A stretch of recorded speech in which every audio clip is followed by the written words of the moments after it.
Yeah, it's your boy Danny J. Quick, and I'm here with Kyron Silva. And we want to thank you for joining the Four Tales podcast. I want to know what it is Quick is trying to say.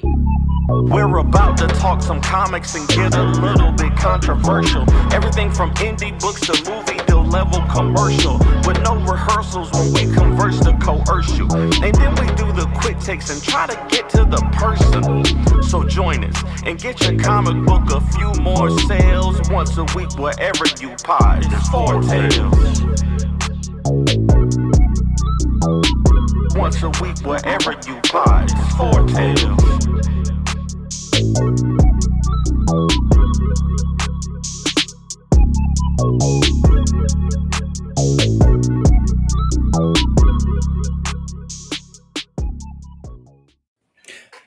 Ladies and gentlemen, boys and girls, children of all ages, Taurus Comics, in collaboration with Fourth Wall Productions, respectfully brings to you the 168th episode of the Four Tales podcast. I am your host, Kyron Silva from Taurus Comics.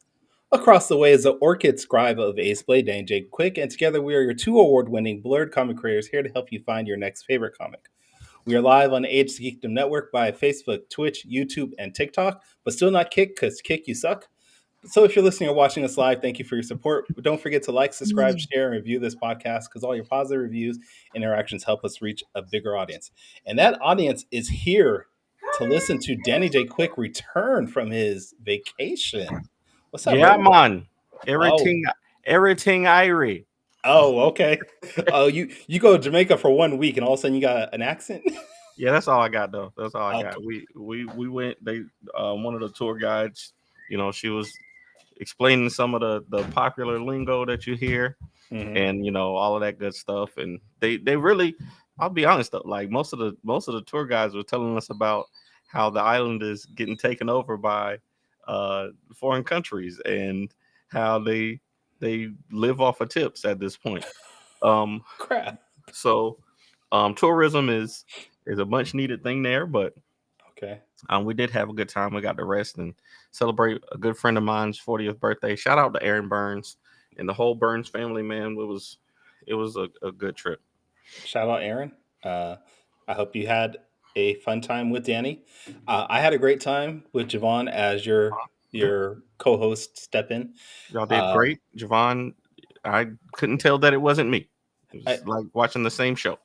the fact that Javon was sick while doing the show, and he did a flawless job doing the show, I might add, Yeah. just tells you the type of person he is. So Yeah. I'm gonna have to have Javon back again. Plus the fact that he keeps that narrative of black guys wearing glasses. Got to. Got to. Got to have the black guys wearing glasses, man. Yeah. It's a thing now. Is it really? I feel like it. Okay. All right. So we have some news. Do you want to talk about the news? Do you want me to talk about the news? How do you want to do this? This is year 3, right? Year 3. We are back, ladies and gentlemen. We are bringing the Beam Awards back for the 3rd consecutive year. Kyron and I have been extensively gathering data and intel, and we've had numerous conversations about bringing the Beam Awards back. And should we, and are we having a positive impact? And is it something that's worth doing? And the answers were all yes. So we are going to be bringing back the Beam Awards for the 3rd year this year. So, ladies and gentlemen, look out for more announcements about the Beam Awards in the coming weeks after CrockerCon, of course, because Kyron is going to be busy this week.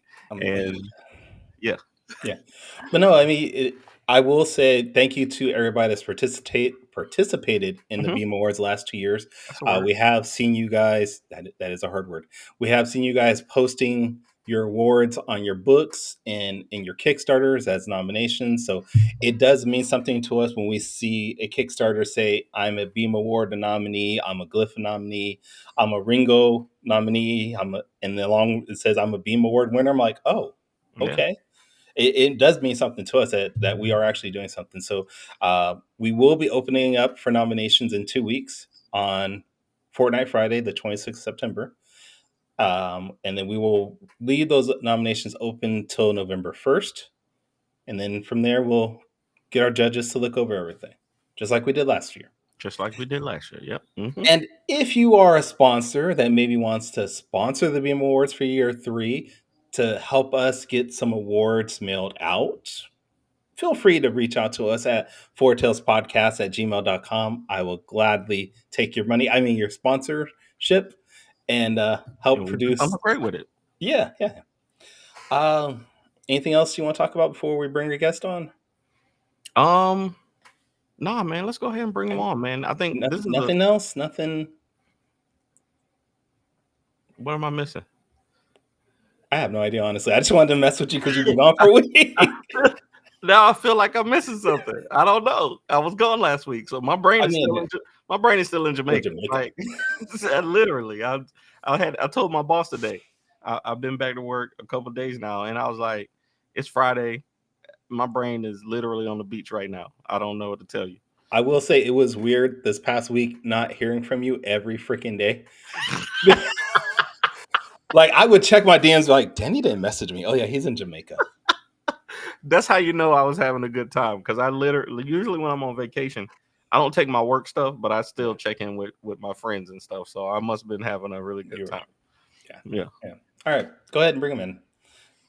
This is no. You have 2 jobs on this show: quick takes and introduce the people.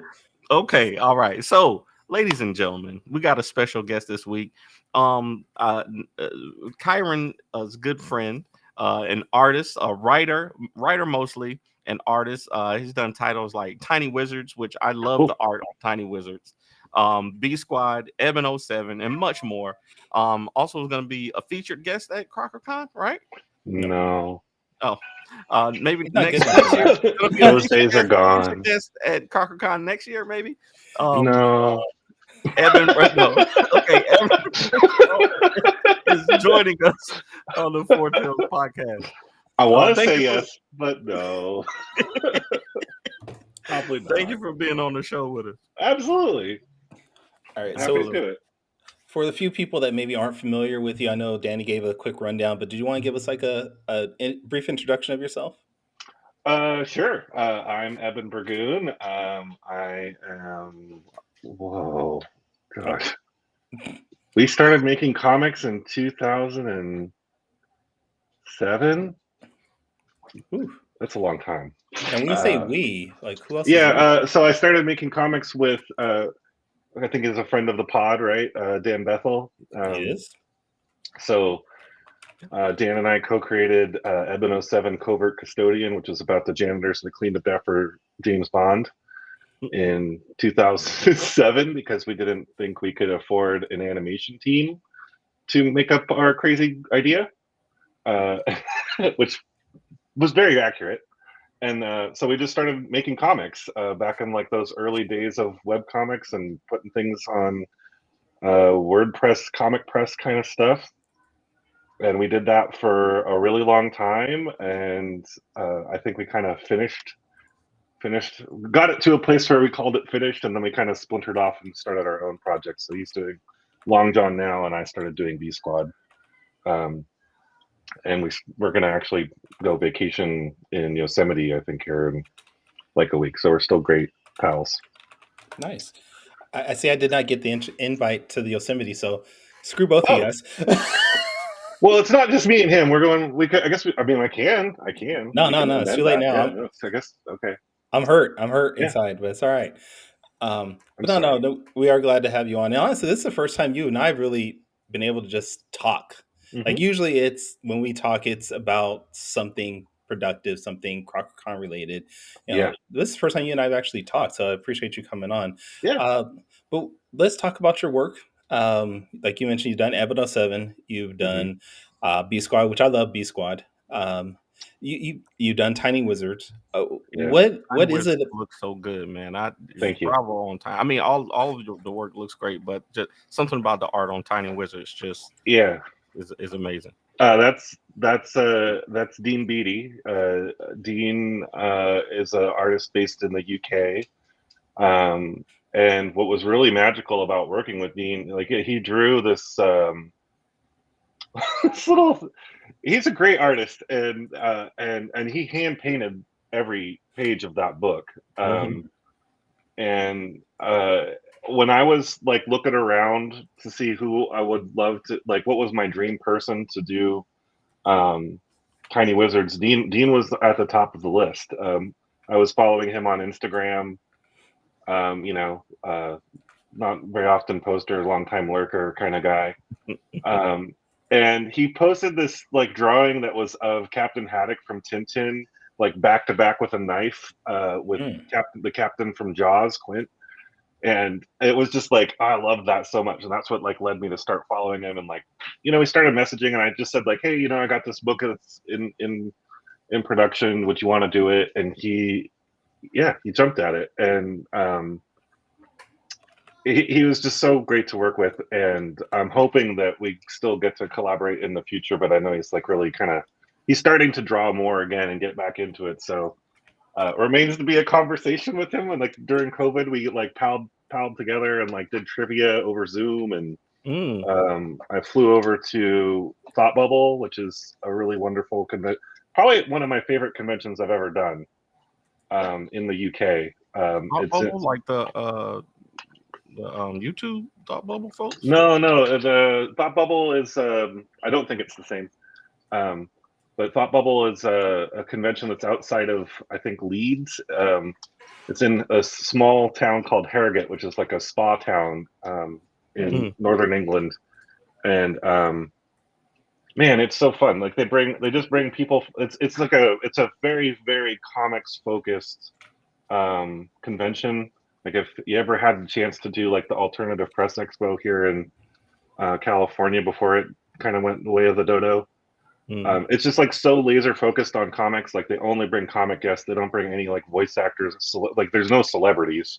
The celebrities are the comic people. Like they really, really laser focus on like. That's rare. It is very rare, and it makes it just like extra wonderful because you know the people that are showing up. Like I love good costumes and cosplay, but like that show, it's like one of those ones where like it's kind of more rare that you see somebody dressed up because like people are there to read books and buy books. And it was just such a, I don't know, that was a great show. Like I got to give my books to like the British Library and like met a whole bunch of friends that I had only seen from afar. And it was just like the first con I did out of COVID, and it was a little scary, but we did it and it was great. And it was expensive.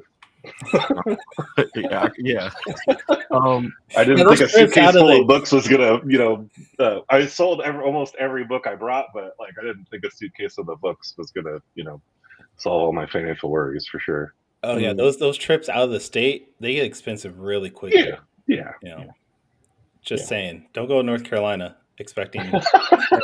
It felt like a good working vacation. I'll just say that much. Yeah, dude, I thought you had a good time, Kyron, when you came out here to the. Yeah, that looked great. No, I had a great. Wasn't that the first time you guys met in person too? Yes, it was. And that was the same thing for me and Dean. Like we had really only sent emails and like seen each other on Zoom and hung out. Like it was just, it was a real dream come true thing. Like there's another artist, Dave Stokes, who he's on the same kind of like weekly chat. I got to meet him. I got to get to know. I got to meet Dean's kids. You know, like it was just really, it was a really magical thing. Nice. Yeah, and his wife too. Oh yeah, I can't forget the wife. Come on, can't forget the wife. Yeah. So yeah. Back to the comics. I think that like comics is just. I always have this thought, and I feel like I'm having it more as I'm getting older, that comics is like really the place where people can make things that, you know, make sense to them, like things that might not appeal to, you know, the masses, but things that just little quirky ideas in your mind that you can literally create with a team of people. And some of your titles, like like, and I mean this. Wait. That's cool. I get it a lot. I mean this in the best way possible. No, because I've said this to Evan. his titles match him. Like they are one and the same. It's not. And I mean it. I truly mean this as a compliment, man. I take it as a compliment. Truly. Like literally, this Tiny Wizards book, like the B Squad. Like I'm looking at it and I'm like, who would have thought to make this a story? Like you got the Sean Connery on the like. What is your process for like choosing? Because I get a lot of ideas. I know Kyron gets a lot of ideas. But Yeah. we don't. We choose things. I know for me, I'll choose things that I think I can, that have a large market appeal. Superheroes. Things like that. Horror stuff like that. And a lot of times, like I have a idea called the Dragon Fairy that I want to make so bad, but You I should. know nobody's gonna buy it. I know I'm not gonna be able Well, to sell it. I think that's a larger thing. I think a lot of times comics specifically are so grounded in sort of this is going to sound like an anti-capitalist rant. I can already All tell. right, go ahead. Here I go. Have Comic books are labeled as an industry, right? The idea that you're going to have to make money, that you're going to have to do all these things, and yet, like by and large, most people who are making comics today, they've got a day job. If you're not pursuing your passion and the things I that have a you day will job. personally, yeah, I do too. Kyron, huh? I have a day job. It's just making comics. And that's good. I don't make a think lot of money on that day job, but I have a job. I for a long time didn't have a day job and was just doing comics. But I will say, the majority experience, even for a lot of established and even really like very notable comic book creators, they have another thing that's giving them the safety of a day job. And so I think when you're art specifically like is not something that culturally like is ascribed a lot of value. We consume it, we love it, like, so we kind of think about, I've got to create something that's marketable, I've got to create something that's gonna sell. That's an extreme pressure that you're putting on the art and your own creative ambition, right? Like if you can separate the economics from what you really want to do, and do it well and do it deep, like I think it's going to pay off so much longer, because comic books, you just look around, the guys that are in their 70s 80s plus, they were doing what they wanted to do, and they kept growing their audience slowly and slow build, and they told the stories they wanted to tell, and those are the ones that turn into the legends that we love. So Great. I would say if you're kind of like in your like mid career right now, this is the time to try to coach your audience toward what you really want to do. And they will not be like, oh, he sold out. The sellout is like the other thing, right? We know who the sellouts are. They sell the corporate thing, and they're telling the stories they want to tell, but they're doing it through the lens of some IP Batman. they don't control, Yeah, they're Yeah. telling a story through Batman. Mhm. And Speaking of audiences, Brad Arney said, Danny, whatever you make, he'll buy one. There you go. There Thanks, you go. That's Brad. exactly what Evan's talking about. It's finding I- that audience. And Absolutely, man. I Yeah. love it, and I'm gonna do Dragon Fairy someday because I think it could be Yeah, a you great should. story. Because, but yeah, no, I agree with you, and I think there's a balance to it. Of course, like Scott Snyder is, for as an Yeah. example, Scott Snyder makes some great. He tells some great stories. They're not all super mainstream stories, but if he can use Batman to tell like this, the absolute Batman was really Beautiful. good to me. Like it's really good Yeah. to me, and it's not. It's a story with a message, Mhm. and but then there was also Canary, which was really different, Yeah. that he did, and I think there's a place for all of it for sure. Yeah, exactly. I think in that same breath, like I'm not trying to say the like quote unquote sellout thing is No. necessarily a bad route to take. It's just like comics specifically too are also just full of all these different journeys. Yeah. And your journey is your journey. Like the way that you get to where you want to be is going to be yours ultimately. Somebody's going to ask you like, what was your secret to getting to be Danny J. Quick? Well, the secret is I'm Danny J. Quick, not me, but Right. and I that's still haven't figured out quite great. what that means yet, but yeah. Because you're still on the journey. You're still on the journey. Like we're all going to be. It's happening in real time. Like it's every single podcast, every single book, every time you make Dragon Fairies or don't. Like that's all part of the journey, and you'll one day you will, and it will be great. It will be better for it. Well, let's talk about your journey. You said you Oh, started off okay. as. I mean, this is an interview about you, not us. Oh, sorry. Okay. This is an interview for you to talk and talk about your works. But this is Yeah, also an interview because most of our audience are also comic creators themselves, yeah, honestly. So any tips are always appreciated. But your journey, you've had your ups and your downs, like sure, I'm sure yeah. any comic creator has. What are some things maybe that you would have done differently, knowing what you know Oh now? wow.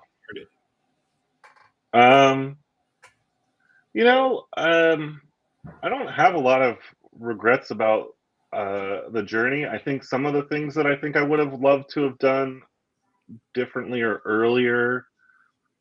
I'll give a good example. So, like, B Squad was a really, really wonderful project. It still is. It's still something I am considering resurrecting. I enjoy it thoroughly every time I read Thank, it. So thank you. I'll put it out there. If you haven't read B Squad, and just a brief recap, B Squad is Evan's book about a mercenary team where every issue one character dies, but Evan picks a character that dies by rolling a dice. Or no, it's Yeah, a dreidel, right? it's kind of it's dreidel-esque. It's what they call a teetotum, and it's Okay. a whalebone top that you spin that's six-sided. And so there's six members of the squad, and they all are corresponded with a number. When I start the story, I roll it. And none of this is really in the book. It's not like it's a mechanic that's visibly in the book. This is all Yeah, like, I was about to say I don't remember seeing that. well, yeah. Okay, so I guess maybe to like unpack process. Like the reason I made this story was, or this one after this is I love making characters, and so when you're kind of talking about like, how do you pick an idea? B Squad was really born out of I don't want to write an Indiana Lebowski series. I just want to use that character. I want to have that character like to use, and I wanted a lot of characters. I always am thinking up like, oh, it would be fun to do this, and it would be fun to do that.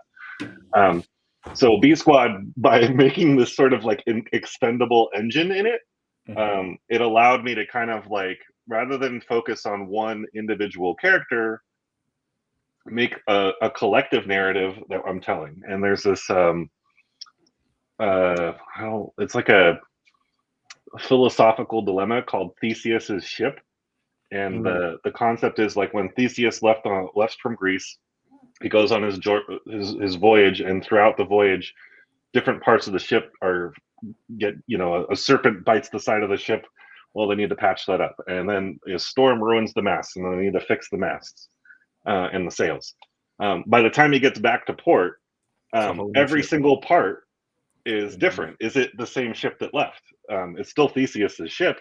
So is it a matter of possession, or is it a matter of the physical components? Mhm. So the heart of B Squad is playing with that philosophical dilemma, allowing me to basically, as I chew through these characters, like, is B Squad going to be the same, or is it going to be different? And are you going to enjoy, the same? Because that's the thing about things like the Avengers or a Suicide Squad, for that matter, which I think my book's more funny and more better than Suicide Squad, but neither here nor there.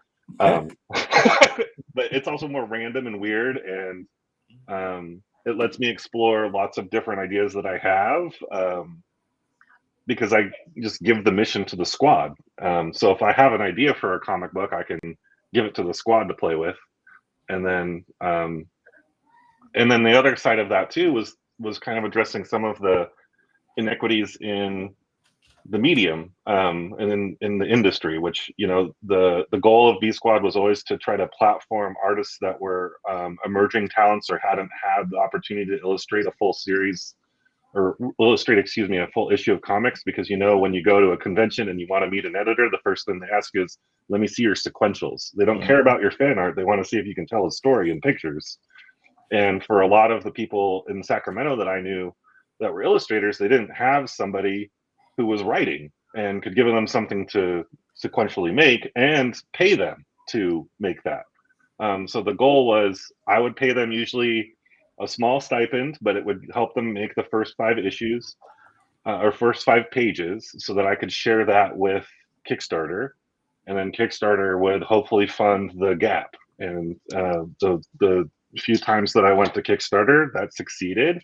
And then they were also concurrently working. So each artist team had the script at the same time and were working on the book at the same time, which allowed me to effectively put out a trade at the same rate it would have taken me to put out a single issue. And a lot of the people that worked on B Squad, in terms of what I would have changed differently, like one of the most beautiful things about B Squad was when we would be able to go to conventions and all these artists were kind of at the same thing, like they were at Stockton Con or SatCon or whatever convention. It was very easy to sell a comic. Stockton Con and SatCon, Danny, are conventions in different cities in California. Just want I drew the even when we did Dragon Con, or there was a lot of conventions that we did where there was somebody there, and I could sell a copy of B Squad and say, oh, you want to go to table this, and table this if you want to get them to sketch in it too. What I had wished I had done differently was instead give those artists those books, which it was in their contract that they could buy them at print cost and sell them if they wanted to. But a lot of the artists didn't want to sell a book that contained 4 other artists and get into that confusing thing like, no, this is mine and that one's theirs kind of thing. At least that's my perception of it. Some people were totally cool with it and did it, but we never made the single issues, and that never really gave them their like full time in the sun, if you will, the full spotlight. So I think I would do that differently. But I think that's a good observation, though. I think one of the things I talk to artists about a lot is being able to have more things on their table. Like I do a lot of variant covers for Ace Blade, and just one of the selling points is I might not be able to pay you the best price, but I can get you some comics on your table. And Ace Blade is not Batman, but people are starting to know who Ace Blade is. So it's it's good to have a comic book on the table. If you got a lot of prints, cool, that's great. But even though you didn't do the internal art, it's good to have a comic book on the table, and people love variant covers. So I think that's a great observation. I mean, the deep irony is that with B Squad, for folks that are not like super into comics that buy the book, they assume I did all the art because I'm the one selling it.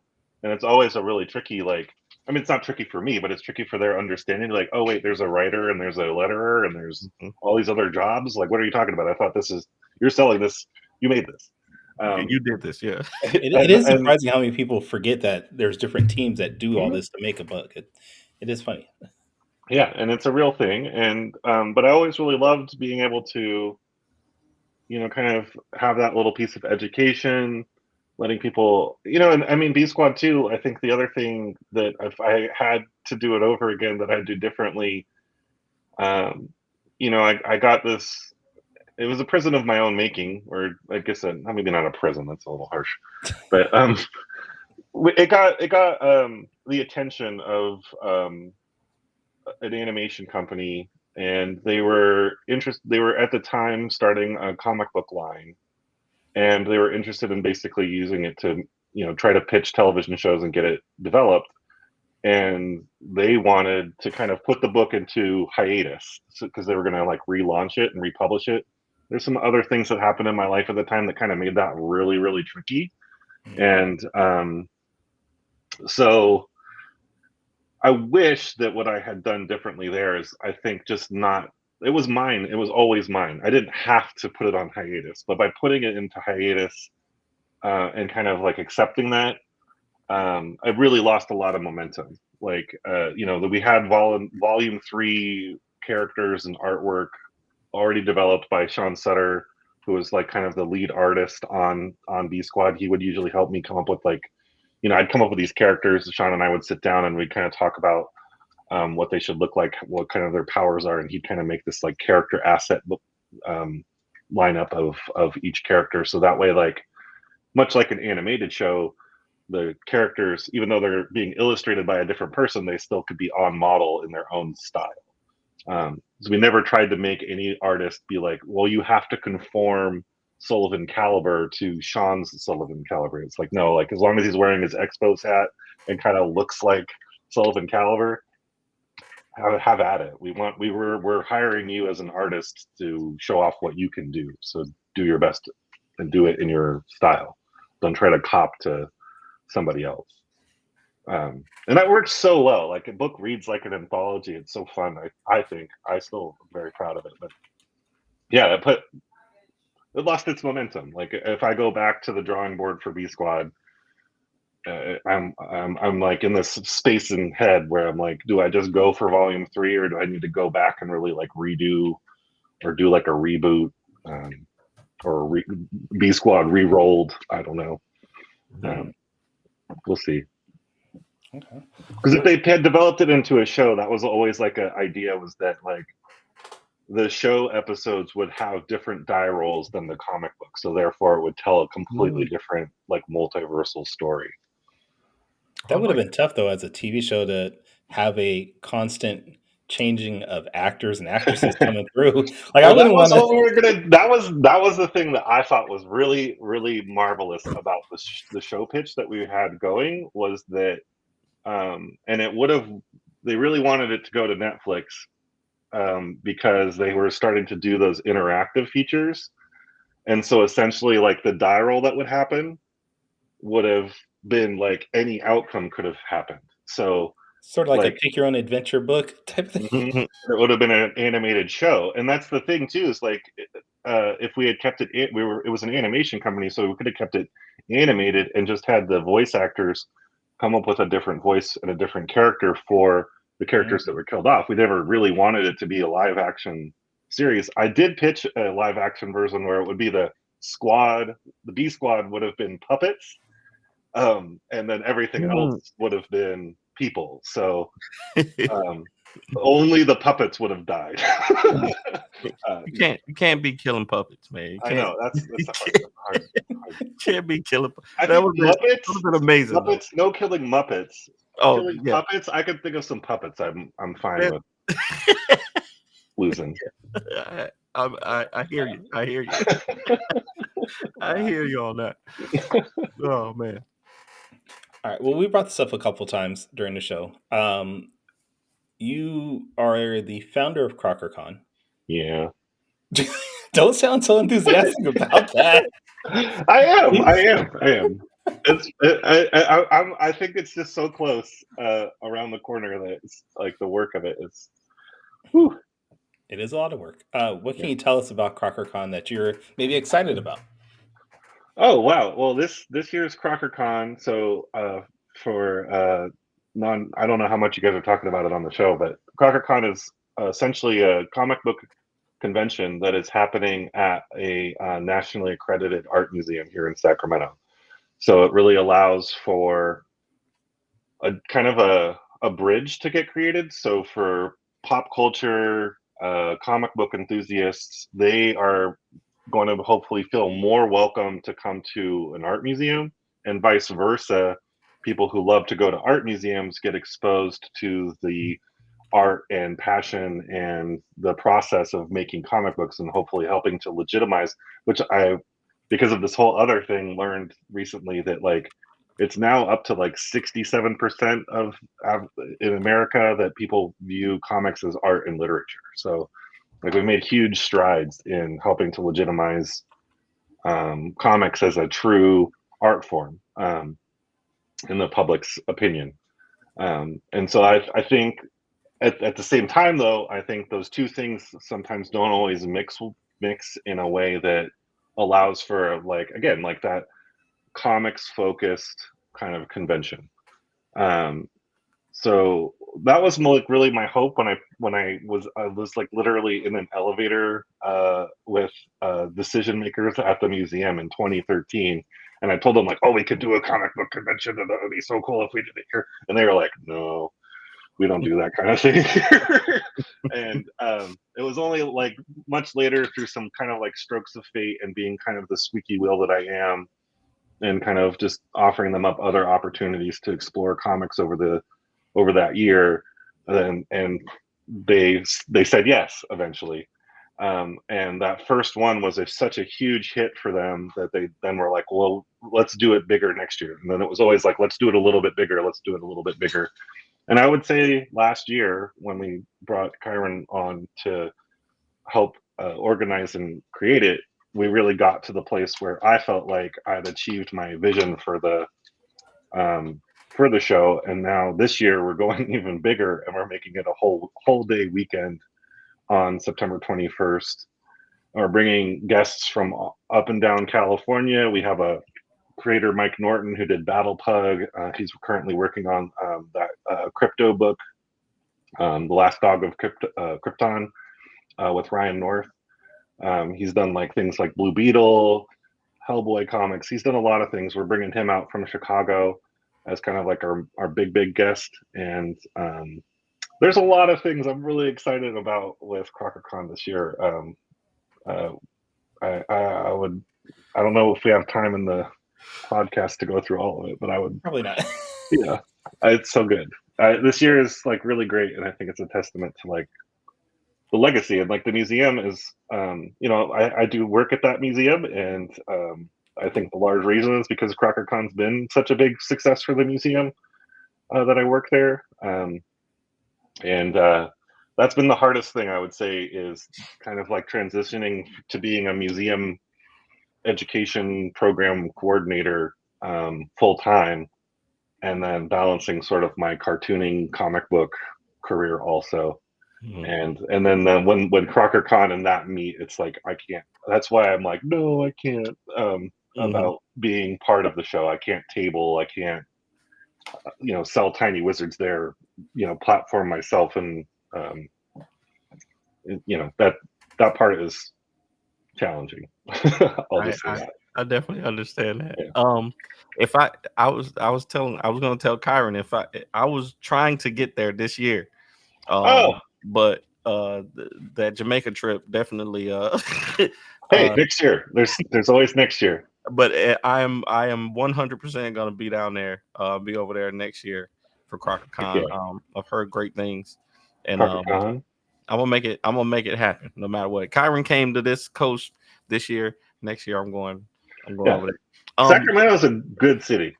I really love Sacramento. Except for those Kings, but everything else I hear is fine. I was gonna ask. Damn, sucks. Danny just dropped off. Wow, just no idea what happened to Danny. No. All right, I'll bring him back. I probably won't say what I think of the Kings. You see what happens when you see what happens when you tell the truth. When you give certain people power. You see what happens. With great power comes great responsibility, and I have the responsibility to shut you up. No, but I was. But I do love when you guys post on Instagram and like the light the beam thing. That's great. Light the beam, yeah. Light the beam. No, I was gonna ask you though, because I think that the initial hesitation from the museum is like I can understand, like a convention crowd and a museum crowd are two different. Like you don't even think. I wouldn't want these people coming into my, you know what I'm saying? Like that is at the crux of, I think, a social change around museums. Also, like museums are, I think, rapidly, especially art museums, are starting to rapidly recognize that, like, the way that they're kind of built, the way that they kind of do things, they recognize like the public perception is there's these ivory towers of they're I mean, in a lot of ways too, it's like this is where rich white people put their money and their time, and it's not for everybody. And I think by and large that couldn't be further from the truth, at least for our museum for sure. Um, we really have. I'm really proud of like the work I've done as of late. Like we just had the festival I just did was called Discubra, and our education team came together and we brought like 30 lowriders parked out front. We had an all-female mariachi group welcoming people to the museum. We had indigenous dance performances. We had luchadors wrestling in a courtyard outdoors. I mean, it was such a fantastic, wonderful day of platforming, Latin art and Latin culture.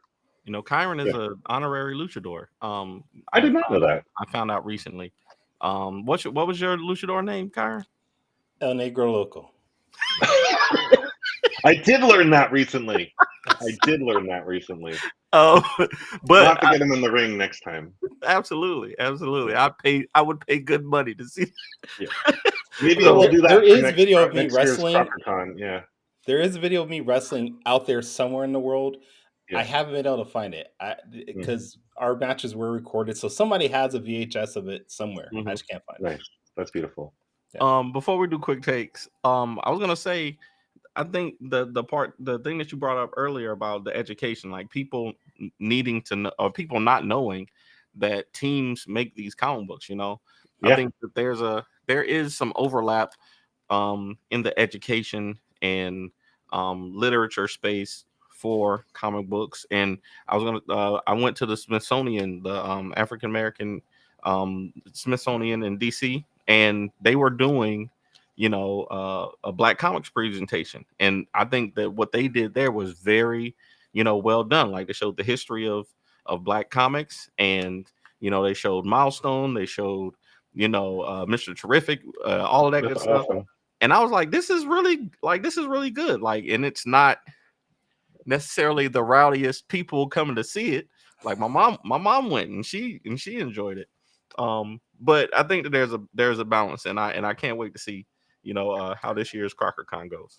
Yeah, I mean, I've been incredibly lucky in being an independent comic book producer with no publisher to be able to travel the world and bring comic books to places like the United Arab Emirates or to Egypt, and be able to give presentations and talks about how comic books as a medium truly are art and literature, but they're also a place where you can really unleash your own imagination and your own creativity, and do it in a way that maybe your other big dreams, it can be that stepping stone towards those things, but at least it gets it out of your head and onto paper. And that's, I think, one of the hard, like, if you're not writing a script for, was it Dragon Fairy? If you're not writing that script and you're not getting that idea out of your head and onto paper, I hope you are, because like that's even a real rough version. Like, just getting it out of your head is sometimes the greatest challenge. And I think right now too, we particularly don't look at art as a way of better critical thinking skills. Like, there's nothing like a blank piece of paper that presents an obstacle that needs to be met with critical thinking and like, how am I going to do this? And comics, because they have to do that sequential art, you have to pick the pictures that are going to be the moments that are going to tell your story, and you're going to have to break that down in a way that's like one of my favorite challenges, I think I put you through this, Kyron, is draw a blinking light in one panel. And it makes people really go like, oh, a blinking light with one picture, like, how am I going to do that? And it's a really interesting thing, because I think for me, it really, like, there's not a right or wrong answer necessarily, but to like really achieve it, it's usually going to take more than just drawing a light bulb. You might have to marry that with some words like blink blink, or some emanata, like some emanating lines coming from the bulb. So you kind of get, in one panel, you get all of these kind of like comic book storytelling techniques. By putting that in front of third graders to see how they want to try to draw a single blinking light is like so fun. Yeah. Anyway, I've been really lucky with doing comic book workshops. Like that's been a huge part of my career that I often don't talk about enough. Probably. Nice. That's great. That's great. All right, Kyron. I know I took over the interview a little bit, but do you got anything else before we do quick takes? No, I'm good. I'm good. That's good. Okay. Kyron is a strickler for this timeline that we have. If we get too close to 8:45 and we haven't done quick takes, Kyron is his anxiety is killing him on the inside. I can tell. Yes. All right. Quick takes. All right.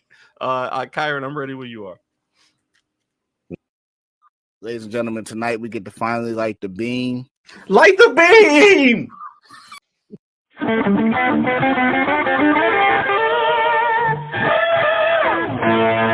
Quick takes. All right. So, if you haven't seen the show before, Quick Takes is a rapid Q&A session where we grill our guests on their deepest, darkest secrets from the internet. We're gonna ask you 5 questions. You got 45 seconds each to answer them. And this is just something for our audience to get to know you a little bit better. Okay. So, question number 1.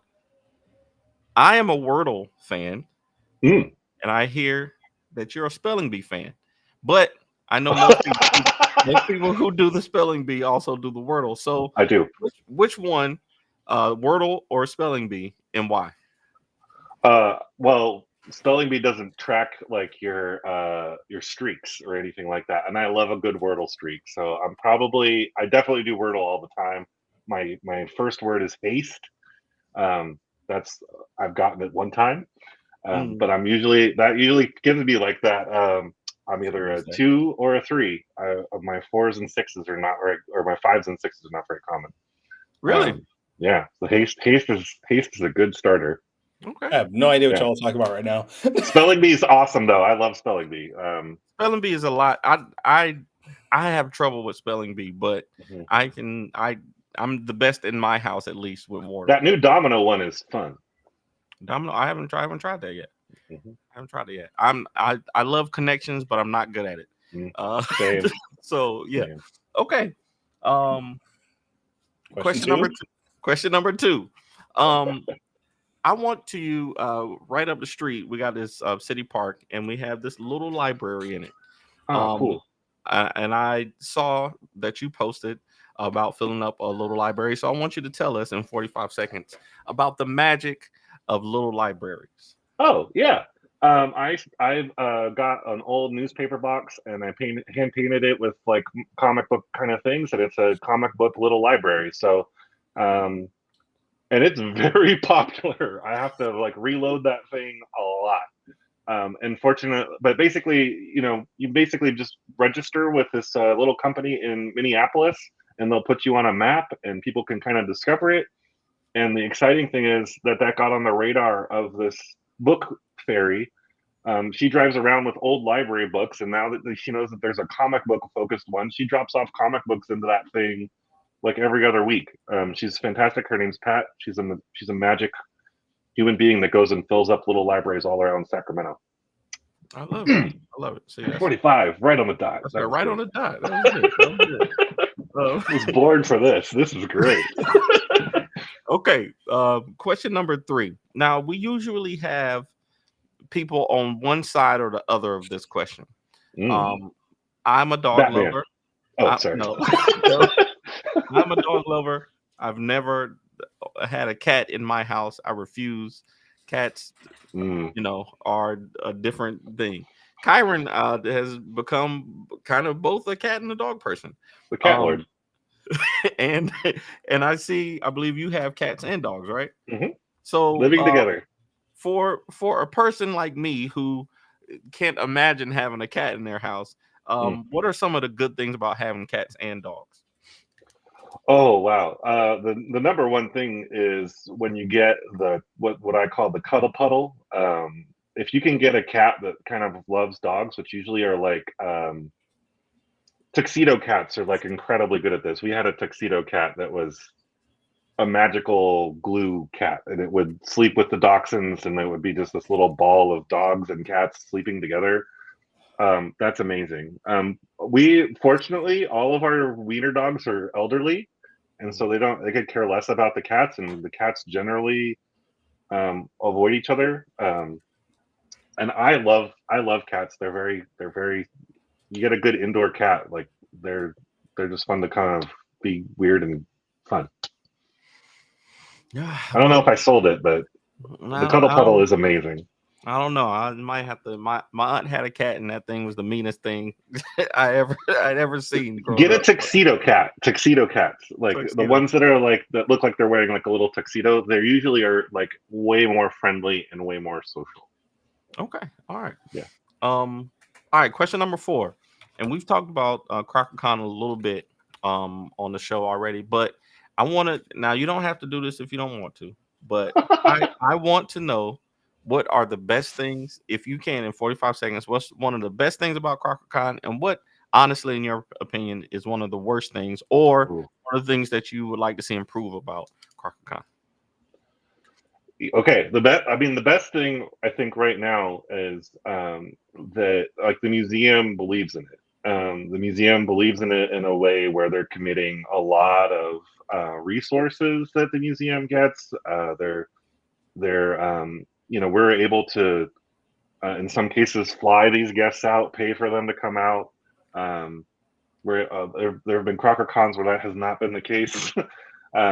So I think now that the museum really loves it and believes in it, I think that's really magical. And I'm really hoping that we can kind of build on the success of this year to kind of make a Sacramento comic book week. The worst thing I would say is the other side of that is it's only inside of the museum, so we can't make it very big. Okay, I like that. The last guy in the last 2 seconds. I like that. There are definitely other things I could say there too, but I want to respect the 45. That's right. That's right. Gotta stick to the time. Yeah. Okay. So question number 5. We always have our guests do a top 5 list off the top of their head. To celebrate our other show, Top 5 Live, that we do on Tuesdays. No. It is not we. It's our show, Kyron. I haven't been on that show in like a year. If I'm on the show, then you're on the show. It's our show. So for you, Eben, I want to know, what are your top 5 James Bond movies? Oh wow. Okay. I'm gonna put Goldfinger as number 1. Probably From Russia with Love is number 2. 3 would probably be Casino Royale. Okay. 4, Thunderball. 5, it's the Timothy Dalton one where they oh no, I need to get a GoldenEye in there. Well, GoldenEye. GoldenEye. Oh good. man. Yeah, GoldenEye's way too good. I'll bump Timothy Dalton. Sorry, Timothy Dalton. Hey, that's a solid list right there. That's a solid list. Okay, all right. Sean Connery is definitely my Bond. Sean Connery is the guy. Is that guy? Yeah. For sure. One of my favorite Eben 07 ideas that we never got to do. I still want to do it, and at risk of somebody stealing this idea, who cares? I would love to see it exist. I really wanted to do an Eben 07 story because again, he cleans up after James Bond, but where the current James Bond, whatever James Bond it is getting hunted by the former James Bond, who's tired, and so Sean, at that time it was going to be Sean Connery, but then Sean Connery died, and I was like, well, maybe we do a Pierce Brosnan hunting whatever the new Bond is. I thought would be like a really fun one. And so the janitor is kind of having to ride the the battle of like, I don't really know whose side, and they're both making messes. So it's like you said, having to like separate the children from like ruining everything. Caught in the middle of the two things. So it was, and then it would hopefully like set Ninja Dan and Eben 07 kind of at odds with each other, because they were gonna. That would be a great. It would be a great movie. Yeah, it would be a great movie. I think the closest we got was probably GoldenEye, because at least it was like 006 versus 007. But I think Yeah. we were going to call it Revenge of the Number, which I also think is a great title. And because like there's so many likes it. there's so many James Bond movies where the Bond gets like kind of let go by MI6 for some reason, but this one's like, okay, well, fuck you too then, and goes and tries to get revenge. Hey, I like it. I say you should write it. I know I should. I should take my own advice. There you go. If you do Dragon Fairy, I'll do Revenge of the Number. I've already hired Kyron to draw Dragon Fairy during this show, so I'm gonna make it happen. Thanks for doing that. This week, Quick Takes has been brought to you by the Gemini Comic Supply. So if you go to Gemini Comic Supply and use the promo code AceBlade, you get 10% off your entire order. Back to you, Kyron. See, we're too close to, what time is it? 8:55? Yeah, you're tired. That's what it is. You're ready for bed. That's all it is. Eben, we appreciate you being on, talking about your career. I knew coming in there was no way we could have gotten through everything just because you're a talker. So I know there was no way we could have got through everything. So we might have to bring you back another day in the future if you're willing to. 100%. We do want to make sure, though, that our followers and our listeners keep up with you and your work. So where's the best place online to do that? Well, my name is my website, so ebenburgoon.com. I have a mailing list there that I post to fairly infrequently. And then I post to Instagram, probably is the only place I post. I sometimes post on TikTok, but ebenburgoon.com is probably, if you want to find where I do things and what I do, that's where to go. 100%. Okay. Danny, where can people check your work out? That's a good question. I guess the best place to find me is fourthwallpros.com, where you can get all of our comics. And if you want to find me on social media, is at the AceBlade on all social media platforms, or my new page, Kevon Comics. Nice. Are you serious? Did you make that? I changed. I had a backup page on TikTok, and I changed it to Kevon Comics because everybody says I look like Kev on stage. So, okay. Kyron, where can people find you? You can check me out at tauruscomics.com. I am at Taurus Comics at all social media platforms. So if you want to, please go check that out. You really did change it to Kevon Comics. Oh my God. All right. And this is your first time checking out our podcast. You can go to our website, fourtailspodcast.com. You can listen to our previous episodes. You can buy some merchandise. You can catch up on the Beam Awards, which is coming soon. But that is the number 4, TALESpodcast.com. Join us next week, though, where we will have Gene Willoughby on the show talking about sunstorms. I'm lost at this Kevon Comics thing. But yeah, join us next week. Gene Willoughby on the show. Until then, everybody, sayonara, goodbye, and please take care of yourselves. I